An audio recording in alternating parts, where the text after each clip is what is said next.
Nem sempre rio de contentamento, às vezes choro de agonia. Quando me excedo, reflito, pondero, acredito no poder da alegria. Eu digo não, não, não pra solidão. Não, não, não. Eu digo não, não, não quero isso não. Não, não, não. Boa noite. FEComércio, mais uma vez, traz para todos os telespectadores da TBO o programa Arsenal e Comércio. Hoje, especialmente, nós vamos tratar na nossa sala de visitas sobre inclusão. E ninguém melhor do que Rodrigo Mendes, que de coração aberto e agradecido estamos para recebê-lo aqui na nossa sala. Rodrigo, muito boa noite, muito obrigado pela sua presença aqui. E o que a gente quer realmente é trazer aos nossos espectadores um pouco da sua história, um pouco da sua história de vida, principalmente, dos desafios vencidos pela pessoa do Rodrigo Mendes, e mostrar para todo mundo como é possível vencer, como é possível lutar contra os desafios da diversidade e tudo o que você tem feito em prol das deficiências, das pessoas que têm essa dificuldade, e mostrar principalmente para o público como a gente pode transformar o mundo, transformar o olhar das pessoas. Boa noite, Rodrigo. Boa noite, eu que agradeço, Rissato, um prazer estar com vocês, agradeço o convite por ter participado do Congresso e vai ser muito bom poder dividir um pouquinho do que a gente vem fazendo no campo da educação. Que ótimo. O Rodrigo esteve conosco há uns dias atrás no primeiro Congresso de Educação do Mato Grosso, produzido pela FEComércio, SESC e SENAC, onde também teve a oportunidade de falar para mais de 1.500 pessoas a respeito da inclusão dentro da escola. Rodrigo, antes da gente começar, conta um pouquinho da sua história. Você é de São Paulo? Eu sou de São Paulo, nasci numa família de professoras. Minha mãe e minhas tias davam aula em escolas públicas, então a educação sempre foi um tema valorizado na minha casa. E meus pais investiram para que eu e meus irmãos pudéssemos ter acesso a uma boa escola. A gente estava num colégio alemão. Eu, como falei no palco, eu sempre fui muito ligado em esportes. Nessa época eu era apaixonado muito por futebol e depois, na adolescência, eu me tornei remador, fui federado pelo Corinthians, onde eu competi em várias categorias. Acho que o remo foi minha grande escola de disciplina, de foco, de trabalho em equipe. E aí, quando eu estava com 18 anos, meu objetivo era fazer medicina. Eu passei por um acidente, pouco tempo antes do meu vestibular, que teve como consequência a imobilidade abaixo dos ombros, chamada de tetraplegia. Então, eu fui obrigado a abandonar os estudos naquele momento e dedicar todo o meu tempo a diversos tipos de fisioterapia, mas em nenhum momento me faltou ajuda. Tive apoio incondicional da minha família, dos meus amigos, e com isso eu pude dar sequência, depois de um tempo, à minha formação. Estudei administração de empresas, comecei minha carreira como gestor, como um consultor no campo dos negócios, e alguns anos depois eu decidi canalizar a minha experiência para a educação, para um tema tão necessário, tão urgente no Brasil. A gente não vai chegar muito longe se todo mundo não tiver acesso ao conhecimento, acesso a uma boa escola e acesso ao mercado de trabalho. Rodrigo, claro, você superou tudo isso, sim, mas eu acho que o mais importante, de quem olha para você, vê primeiro essa figura pública reconhecida mundialmente, você é um cara famoso no mundo todo, não é só aqui não. As pessoas olham e hoje elas respeitam o Rodrigo como um ser humano, como uma pessoa. Você superou aquela mania que a gente fala aqui do brasileiro pelo vitimismo. O brasileiro adora ser vítima e às vezes a gente vê que isso é que prejudica as pessoas. Como você colocou, não me faltou apoio, mas não faltou também muito esforço próprio. Porque fazer o que você fez. Você estudou fora do país, Você foi para Harvard, com toda a dificuldade de mobilidade que você tem até hoje. Como é que foi isso aí, cara, esse desafio todo?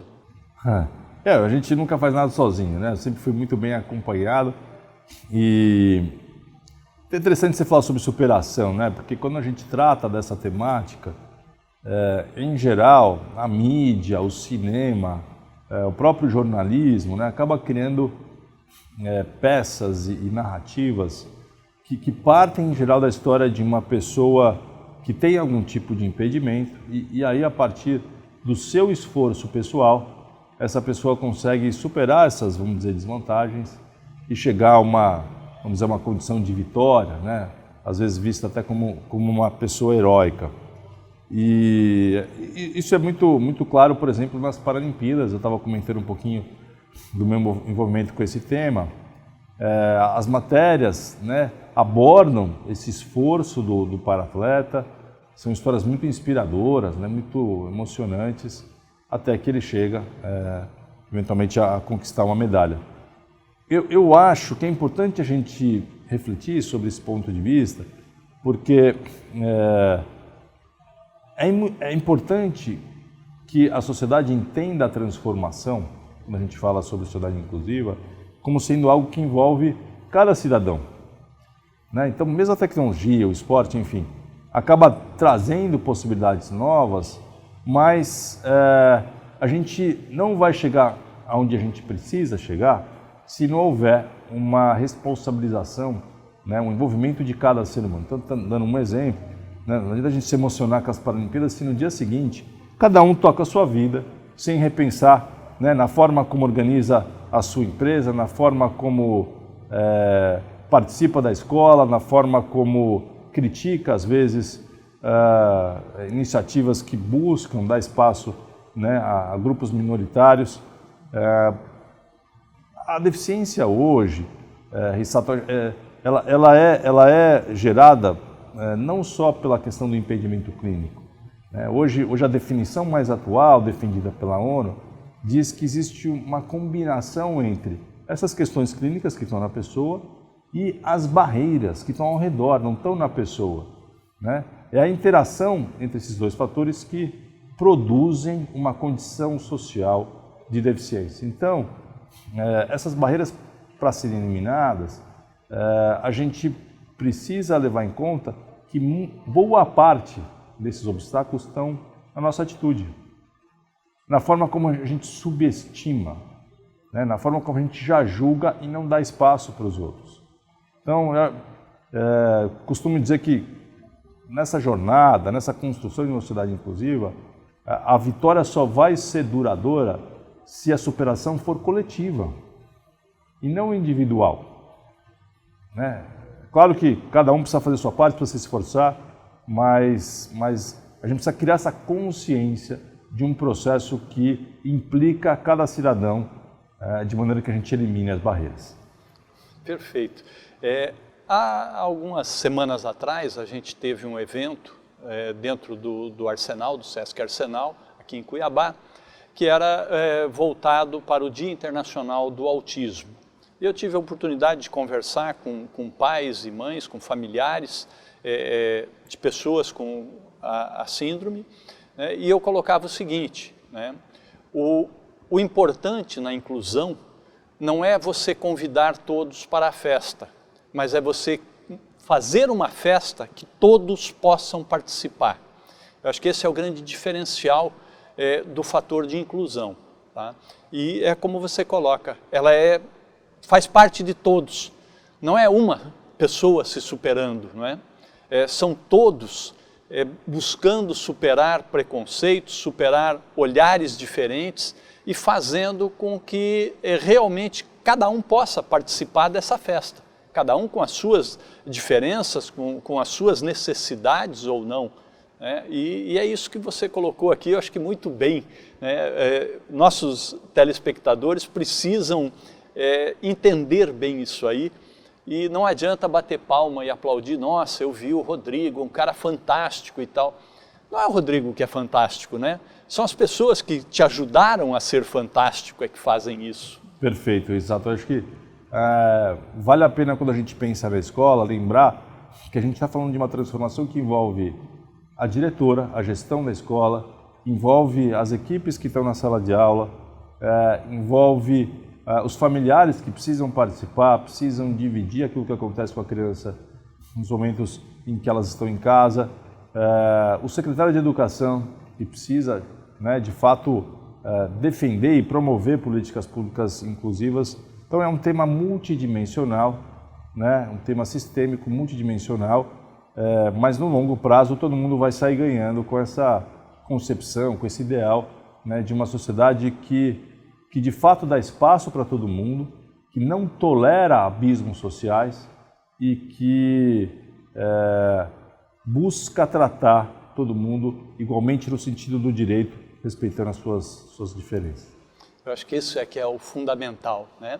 É um direito que possa ser de todos, tá? Ele começa com o dever de cada um, né? Então, enquanto a sociedade não perceber que ela tem dever de fazer, de permitir que as coisas aconteçam, você não vai dar direito para ninguém porque você não está dando voz, né? E é isso que é o mais importante de tudo, tá? É o que a gente olha para quem defende tudo isso e se coloca realmente numa posição de fazer eco junto com esse grito de quem está defendendo a inclusão, principalmente dentro das escolas. Porque se a gente vai falar em educação inclusiva, tem que entender isso aí, né?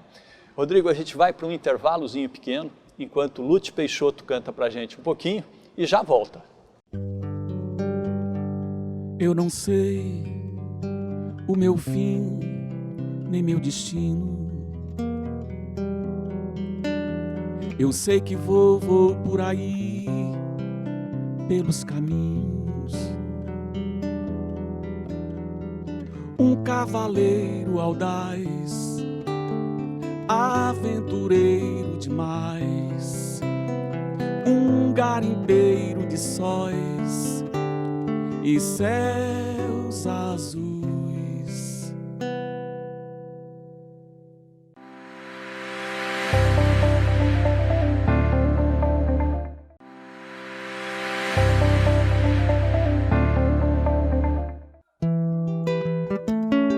O que aflige mais meu pensamento é não saber de ti nesse momento. O teu silêncio fere os meus ouvidos. Estou sem meu chão a ver navios. O que aflige mais meu pensamento é não saber de ti nesse momento.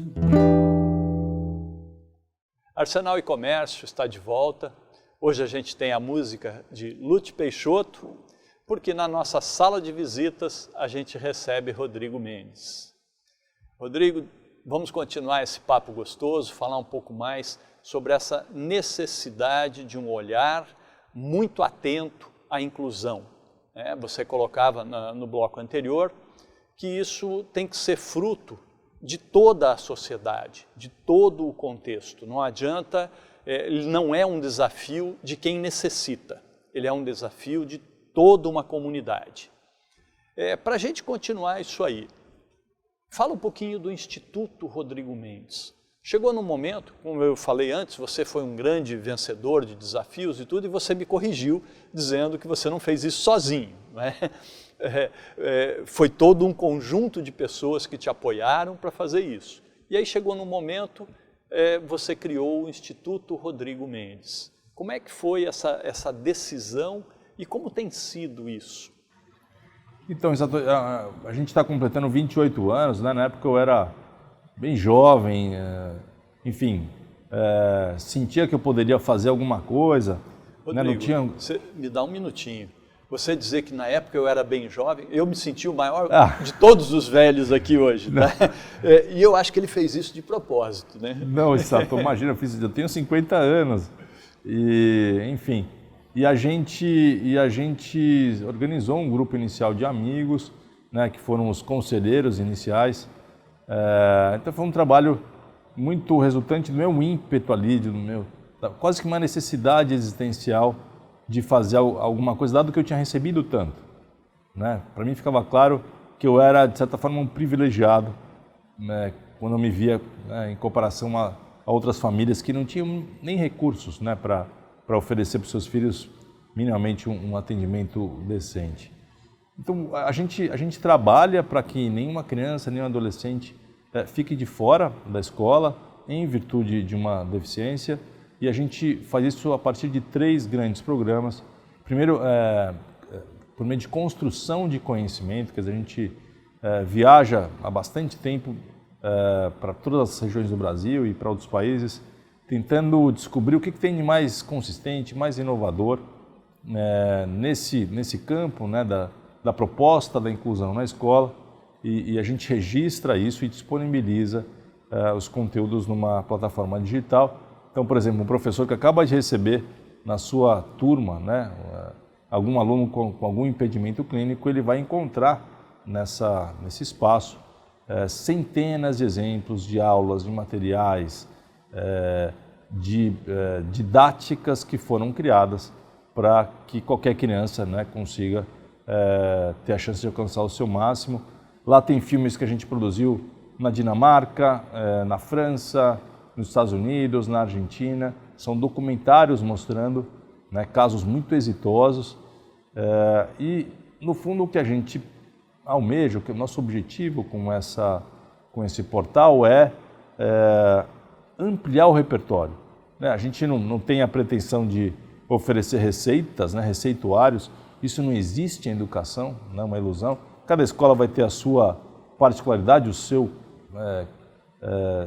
momento, a sua circunstância que precisa ser entendida. Mas a gente acredita que ampliar, né, referências, ampliar essa variedade de cores que estão ali na paleta de tinta de cada professor, isso pode ser uma estratégia poderosa para que o professor arrisque mais, seja mais inovador e se sinta protagonista do seu processo de inovação na sala de aula. Então esse é o primeiro programa. A gente também investe em formação, a gente faz isso em diversas modalidades, presencial, semipresencial, à distância. Né? Eu contei aqui no congresso de um curso que a gente vem dando nos últimos 5 anos que apoia o professor a ele mesmo criar materiais alternativos para a sala de aula. Né? O uso do livro didático impresso, da lousa, isso não dá mais conta, né? Isso não é suficiente. Então, a gente usa tecnologias de baixo custo e o professor, com a equipe, né, pensa quais são as necessidades e vai ali inovando, vai inventando materiais. Né? Dei 2 exemplos, um de uma maquete para ensinar o sistema solar, né? Era uma turma de Itaquera, na zona leste de São Paulo, era uma professora do 4º ano que estava tendo dificuldades de ensinar ciências. Na turma eles tinham um aluno com deficiência intelectual e outro com autismo. E aí criaram um game com essa maquete, enfim. Tornou a aula muito mais atrativa, muito mais lúdica. E essa é uma regra que a gente segue, né? Tudo que as equipes fazem precisa ser pensado para melhorar a aprendizagem da turma toda. Não só da pessoa que tem algum impedimento, né?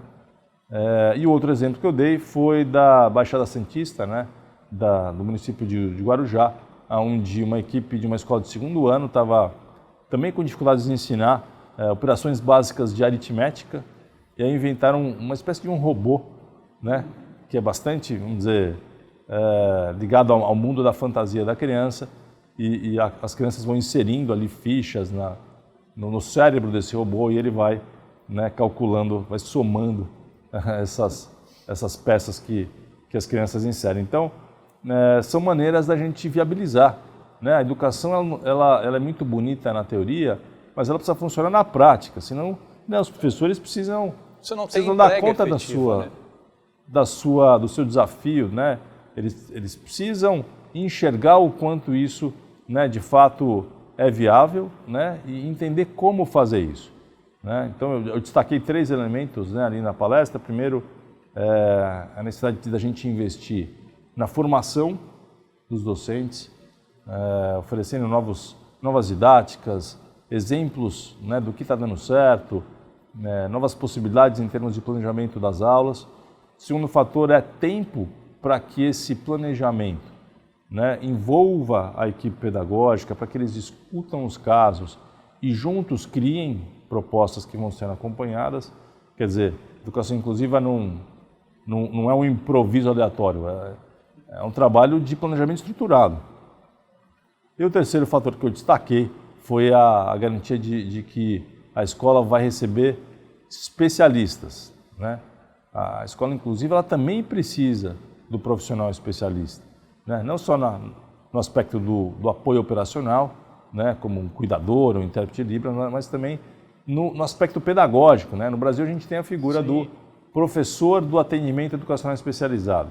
Isso está previsto em lei, né? A gente tem que exigir que os secretários propiciem essa rede de profissionais, existe recurso para isso e eles têm um papel-chave, né, para ajudar os outros professores a perceberem quais são as barreiras e criarem... Fazer esse trabalho, né? Exatamente, trabalho coletivo, né, que envolve descobrir outras portas de estímulo e de aprendizagem. Então, a gente não está falando de substituir, ou seja, tirar a criança de uma escola e colocar numa escola separadamente, segregadamente, a gente está falando de complementar. Então, num período do dia, o aluno fica com os colegas e em espaços alternativos tem acesso a esse tipo de serviço. Isso aí, você comentando isso, né, nos remete a uma situação muito interessante e particularmente eu, cada vez que falo nisso, eu fico muito satisfeito por ver isso acontecendo dentro da nossa escola do SESC aqui em Cuiabá. Nós temos uma aluna de uma das nossas turmas, ela tem deficiência auditiva e visual, ela já está conosco há vários anos e a gente foi trabalhando a escola toda para poder tornar essa escola realmente inclusiva no caso dela, né? Então hoje essa aluna, eu acho que é 4º ano primário que ela está, ela consegue se locomover dentro da escola praticamente sozinha, porque ela já mapeou mentalmente toda a escola. Mas a coisa que mais chama a atenção, ela vem evoluindo com a turma de colegas, de amigos, chegou num determinado ponto, num dos anos em que ela estava, que os amigos percebiam que ela tinha realmente uma condição diferente, em função de ela não enxergar. Os alunos todos dessa turma, e gente pequena, criança, pediram para os professores e para quem acompanhava, para aprender braille. Olha só. Essa turma toda aprendeu braille para poder trabalhar com ela em equipe, na hora de ler alguma coisa, ou de fazer um trabalho qualquer. Tá? Então, eu acho que esse é o grande ponto da inclusão de verdade. Porque a criança, ela não tem preconceito, ela quer se divertir, ela quer brincar com todo mundo, né? A gente é que coloca algumas barreiras achando que, olha, não é possível, não dá para fazer. Tá? Então, é como você colocou, nós precisamos ter professores especialistas, mas eu não posso substituir um pelo outro, porque senão eu não faço inclusão. Né? Eu acho que essa é uma das situações que tem que ser muito bem observadas dentro de sala. Estou me lembrando, Risato, de uma outra experiência que eu acompanhei em Belém do Pará, em que um professor de física do ensino médio tinha recebido um aluno cego, né? E ele nunca tinha trabalhado com estudantes com deficiência. Aí ele decidiu envolver os próprios alunos na busca por soluções. Então isso virou um projeto, os alunos fizeram primeiro uma pesquisa, uma investigação sobre o que existiam em relação a materiais acessíveis para o campo da física e eles então criaram eles mesmos uma série de representações sobre ótica, sobre mecânica, que por meio do tato, por meio dos sentidos que estavam preservados nesse aluno, eles podiam explicar e o aluno podia incorporar aqueles conteúdos. Então, isso também a gente tem percebido o quanto envolver os próprios alunos na busca de soluções, isso vira um desafio, né? E como diz o John Dewey, nada melhor do que colocar eles para fazer com o objetivo deles aprenderem do que simplesmente ter uma relação conceitual e teórica. Então, acho que essa nossa crença de que é possível criar uma pedagogia mais interessante para todo mundo vem se comprovando pelo que a gente observa nas escolas. por aquilo que já está sendo implementado na vida real dos professores. Às vezes até sem um grande propósito, um grande direcionamento. Vai acontecendo realmente pela necessidade, né? Porque dentro de sala de aula é o professor quem tem que se virar ultimamente, né? E tem que dar o seu jeito, né? Nós vamos para um outro intervalo comercial e eu só quero lembrar aqui, quando o Rodrigo fala que esse material todo que foi desenvolvido, isso está disponível de forma gratuita no site do Instituto Rodrigo Mendes, não é? Isso. No final, então, eu vou dar as plataformas para todo mundo poder visitar. Ótimo. Gente, aguarde que nós voltamos em seguida. A gente fica com a música do Lute por enquanto. O melhor lugar do mundo é o seu corpo, é onde encontro o meu conforto. O melhor lugar do mundo é o seu corpo, é onde encontro o meu conforto. Não é Paris nem Nova York.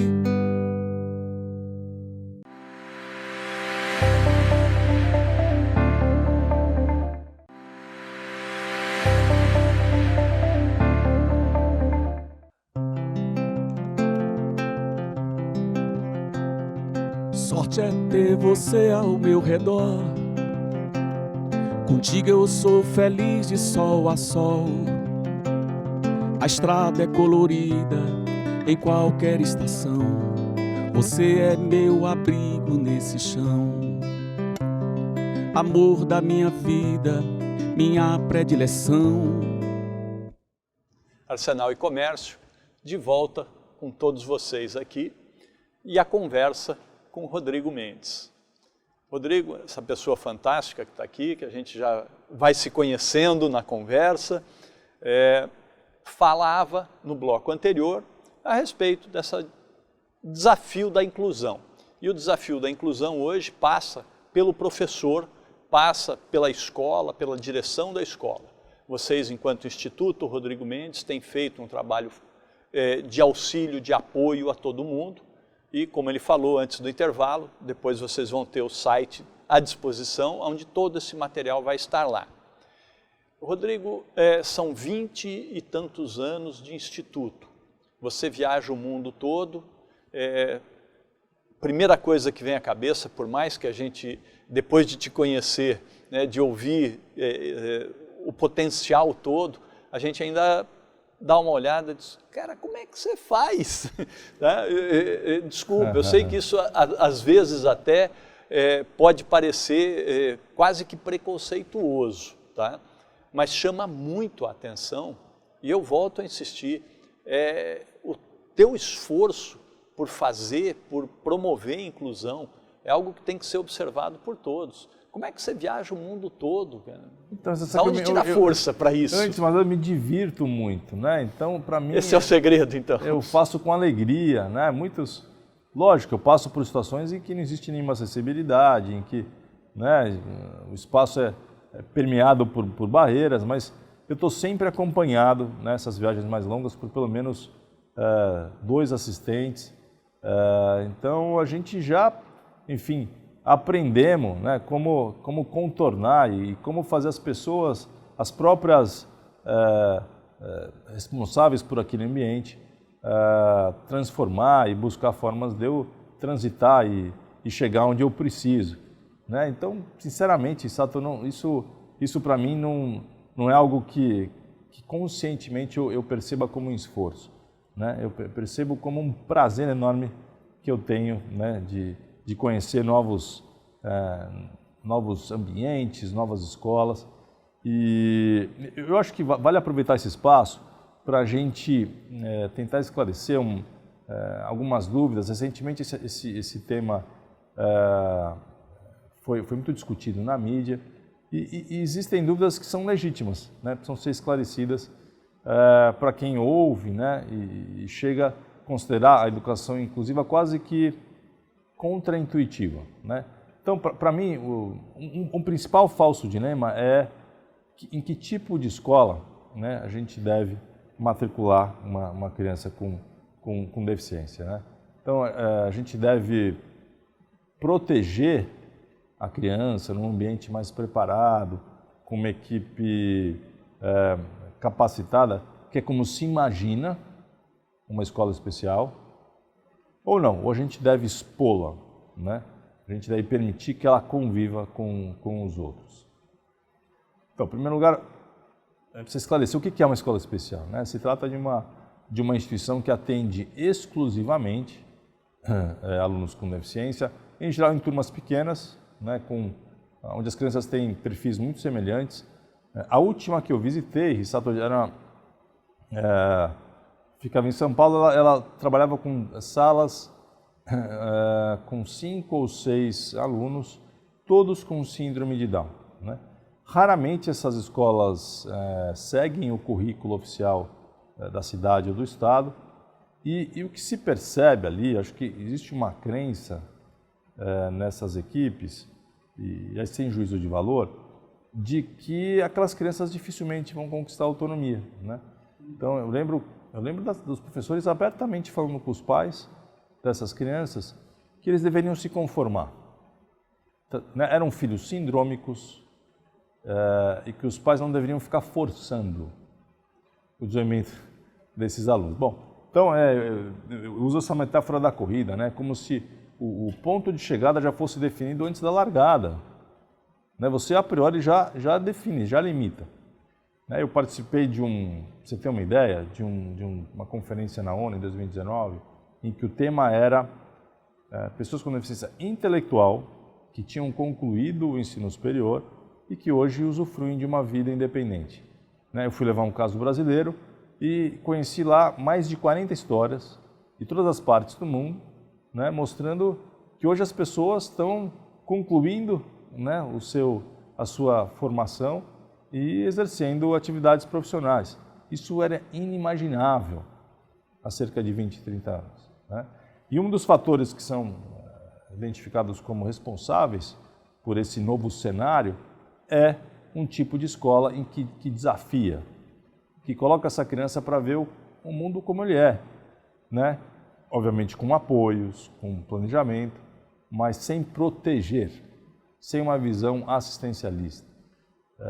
Então, esse modelo da escola segregada foi testado por décadas e fracassou, né? A gente percebe isso pelas várias gerações de crianças que tinham deficiência e hoje são adultos totalmente independentes, né, das suas famílias. Então, o que a gente tem hoje como proposta e que se mostra, né, o melhor caminho para a gente dar essa chance para as crianças é o modelo da escola que é chamada de escola inclusiva, né, uma escola que atende todos os perfis na mesma turma.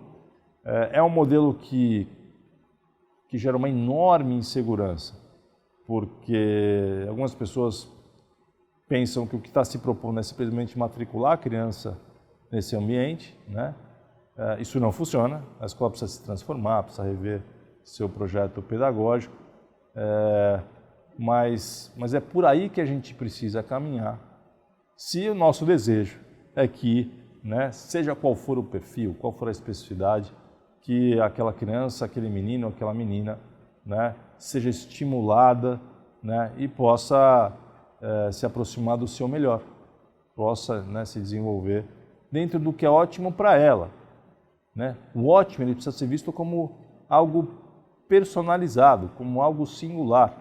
Cada um vai ter o seu ótimo, cada um vai ter o seu máximo, né? Dependendo do tipo de competência que a gente considera. Então, é para isso que a gente trabalha, né? É para mudar as redes de ensino que a gente busca criar novos referenciais e no fundo a nossa crença, Risato, é que no longo prazo o mundo, a sociedade vai melhorando conforme a gente traz todo mundo, né, para jogar junto na escola. Acho que isso é o fundamental de todos os olhares, vamos dizer assim, né? Ou todo mundo brinca, ou nós jamais vamos ter inclusão, né? E cada um brinca do seu jeito, né? Cada um vai ser medido do seu jeito, né? É diferente de você dizer, como você colocou, a gente já definiu a chegada antes da largada da corrida? Não, cada um vai correr a sua corrida e cada um vai ter a sua chegada, né? Dentro das suas necessidades, especificidades mas todos vão poder correr, todos vão poder brincar. Isso é fundamental. Eu quero aproveitar tudo isso e a gente falar um pouquinho, então, das novos olhares e novas tendências para a escola, porque é fundamental para a inclusão. O princípio está dentro da escola, né? A família vai sempre proteger, lógico, né, de alguma forma, quem tem uma ou outra necessidade a mais, mas ela também vai ter que levar essas pessoas para o encontro do mundo. Mas o fundamental está dentro da escola, no meu olhar, tá? O básico começa na escola.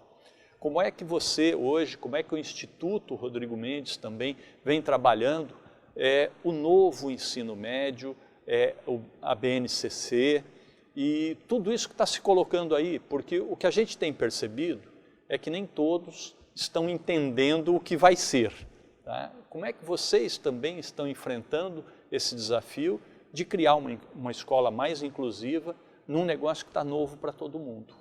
No lugar a gente participa ativamente, né? Primeiro das discussões sobre a BNCC, desde o primeiro ano, né, quando foi criado o Movimento pela Base, né, a gente foi uma das organizações parceiras. A gente tem criado, né, conteúdos que mostram como esses materiais alternativos, mais acessíveis, podem ser pensados a partir das habilidades da Base Nacional Comum Curricular, né? Então ali a gente também mostra que no fundo a base ela é um grande mapa, né, de competências e habilidades que precisam ser desenvolvidas, precisam ser perseguidas pelas escolas. Dependendo da maneira como a base for explorada, ela pode ser um veículo para promover a inclusão ou a exclusão, né? Se os professores não planejarem o uso da base, né, a partir desse olhar da diversificação das estratégias, né, da diversificação da forma como os alunos são engajados, né, a se relacionarem com os conteúdos, a base ela pode ser, né, no fundo, a gente pode dar com os burros na água no sentido de se promover equidade. Pode se tornar uma grande armadilha, né? Perfeito. Por outro lado, né, eu acho que o grande objetivo da base é muito nobre, né, criar pelo menos um padrão de acesso em relação a que tipo de conhecimento está sendo trabalhado, né, na rede, vamos dizer, nacional de escolas, e na medida que os professores trabalham com esse conceito de desenho universal, né, eu gosto muito desse paradigma de você olhar, né, entender o grupo, pensar nas necessidades específicas e planejar as aulas de maneira, né, que os professores explorem, né, as habilidades que os próprios alunos vão mostrando, né, e os caminhos pelos quais esses alunos se desenvolvem. Então, é uma aula customizada por turma, né, pensando no percurso individual de cada aluno, mas com um objetivo coletivo. Então, para o novo ensino médio, a gente também, desde o início, participa das discussões. A gente tem formações voltadas especificamente aos docentes do ensino médio, né? É um nível de ensino mais desafiador, porque a quantidade de conteúdos é bem maior, né? Para você conseguir oferecer, por exemplo, um professor do AE, né, do Atendimento de Educação Especializado, que acompanhe todos esses conteúdos, né? Isso é desafiador para a própria rotina da escola, né? Mas a gente tem conseguido também bons resultados, e aí é fundamental que a escola coloque isso como uma premissa, né? O diretor assuma esse desafio e coletivamente, né, por meio de um trabalho colaborativo, os professores se apoiem para dar conta desse momento, né, que precede a entrada no ensino superior. Perfeito. Nós vamos para mais um intervalo comercial e em seguida a gente volta para o último bloco do nosso programa com essa conversa fantástica com o Rodrigo Mendes. Eu vi seus olhos grandes sobre mim, aí senti meu corpo levitar. Foi como uma flecha, um tiro certeiro, acertou inteiro meu olhar. Há muito tempo eu não ficava assim, refém sem vontade de fugir.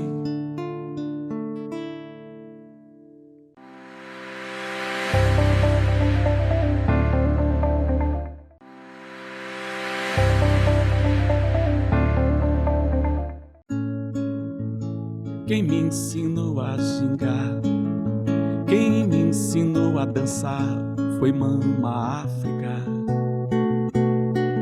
Sabe quem me amorenou e o meu cabelo encrespou foi Mama África.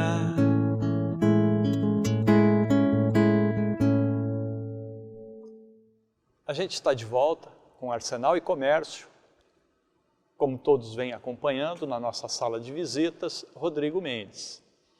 Rodrigo, a gente falou bastante sobre a inclusão, sobre como fazer, como transformar, sobre tudo o que você tem feito e o Instituto Rodrigo Mendes vem fazendo também pela transformação. Falamos um pouquinho da BNCC, do novo ensino médio. Agora, no último bloco, eu queria que realmente você colocasse para todos os nossos telespectadores e principalmente para aqueles que também vivem esse desafio dentro de casa. Como é que a gente faz realmente? O caminho é esse, você está vendo um bom caminho, o trabalho de vocês, que a gente sabe que é muito nobre, mas você tem visto uma evolução de verdade nesse trabalho, porque, claro, sempre vai valer a pena, mesmo que seja 1 milímetro de transformação. Mas essas transformações vêm realmente num ritmo bom? Você acredita numa nova escola? E o que é que a gente pode fazer para contribuir com essa nova escola? Como é que a gente muda o olhar da sociedade para uma escola realmente inclusiva? Então, em primeiro lugar, a gente precisa celebrar o que a gente já conquistou, né? Olhando para os últimos 30 anos, a gente mudou a topografia das matrículas, né? Há cerca de 20 anos, a maioria desses alunos estavam em ambientes segregados, né? Ou em classes ou em escolas especiais. Nas últimas 2 décadas, a gente fez com que, né, eles migrassem desse ambiente de separação para a escola inclusiva. Então, hoje, quando a gente olha para o total de matrículas de pessoas com deficiência que já estão inseridos na educação básica, cerca de 90% já estão em ambientes inclusivos. O desafio é que muita gente não está ainda no sistema, né? Hoje, só 2% do total das matrículas da educação básica. A gente tem cerca de 50 milhões de estudantes na educação básica. Seria de se esperar que algo em torno de 10 milhões das matrículas fossem ocupadas por esse público. Então, tem um problema de ingresso, né, que a gente precisa endereçar. Mas a gente avançou muito, né? Hoje a predominância é pela proposta da escola onde eles interagem e convivem. Por outro lado, tem o desafio da capacitação. Cerca de 70% dos professores manifestam se sentirem inseguros e com lacunas de conhecimento, né? Não saberem como colocar em prática essa nova concepção.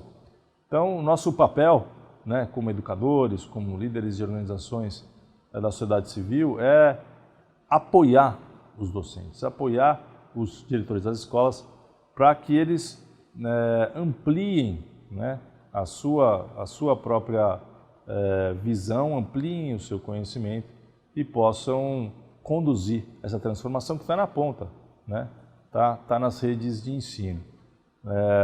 Eu gosto muito dessa ideia de desenho universal. Esse é um modelo que surgiu na década de 70 nos Estados Unidos, né? Alguns arquitetos ficavam muito incomodados quando os seus projetos eles eram mudados por interferências geradas pelo que a lei exigia em termos de acessibilidade. Então, tinha lá, né, residências e espaços culturais premiados, né, pela questão de design, de beleza, mas que vinham com, né, aqueles os chamados puxadinhos e mudanças que rompiam, né, prejudicavam, vamos dizer, o conceito da arte que estava sendo colocado, né, em jogo. Então, um grupo de arquitetos decidiu incorporar essa ideia de acessibilidade, né, no momento de conceber o projeto. Então, o que eles faziam era buscar formas de garantir que o espaço, o equipamento, aquele edifício que estava sendo pensado permitisse a participação, o uso, considerando o maior número possível de perfis. Então, se você faz isso já com uma antecedência, né, não é necessária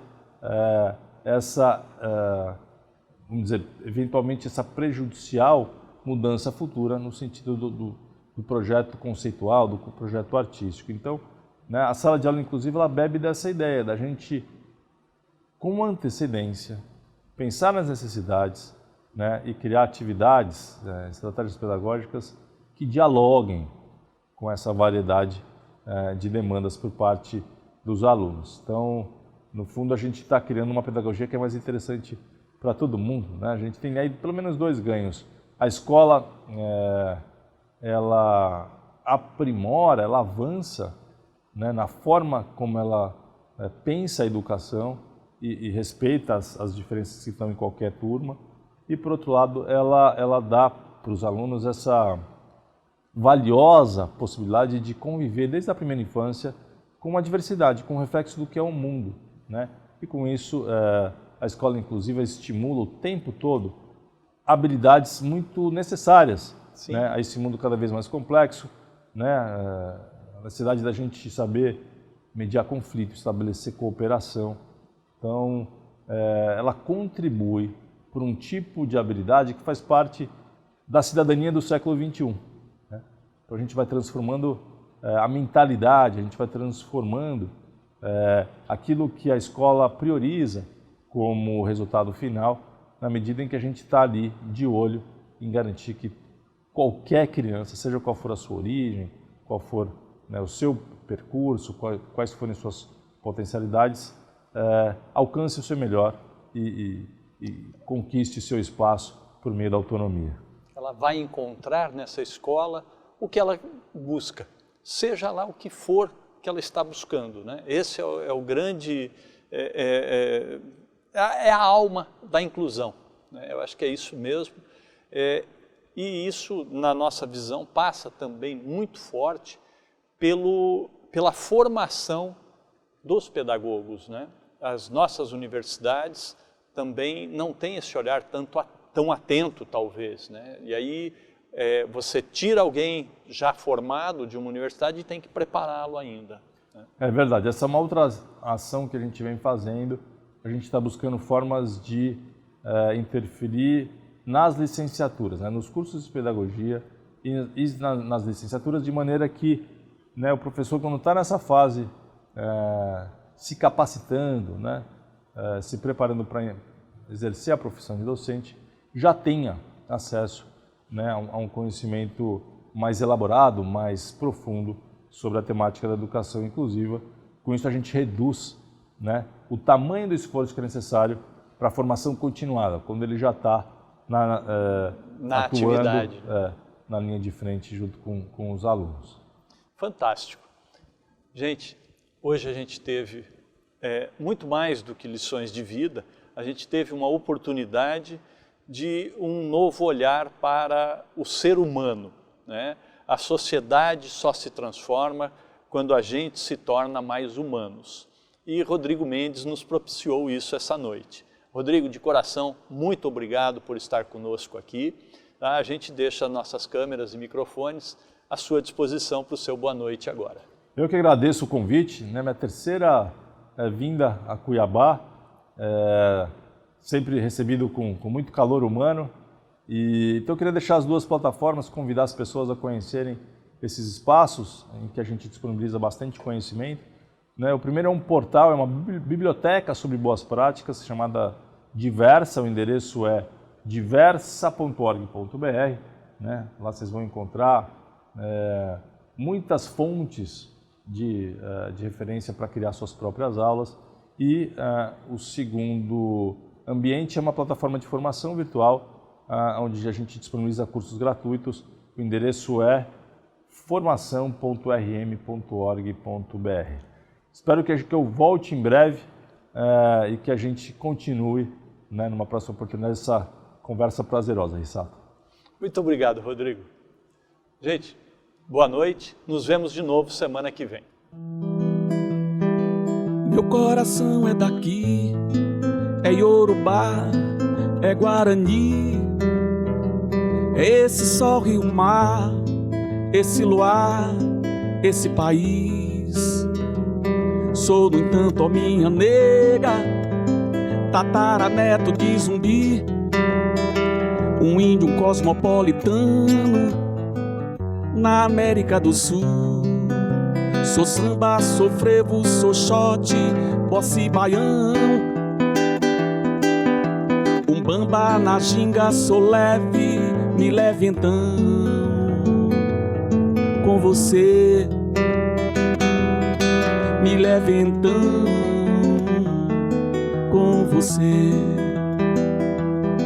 me leva lá até Zanzibar, me leva a esse ar, então não vá pro Fuzuezo, a Zanzar pra quê, ó nega, me leva já até Zanzibar, me leva a esse ar, então não vá pro Fuzuezo, a Zanzar pra quê, ó nega.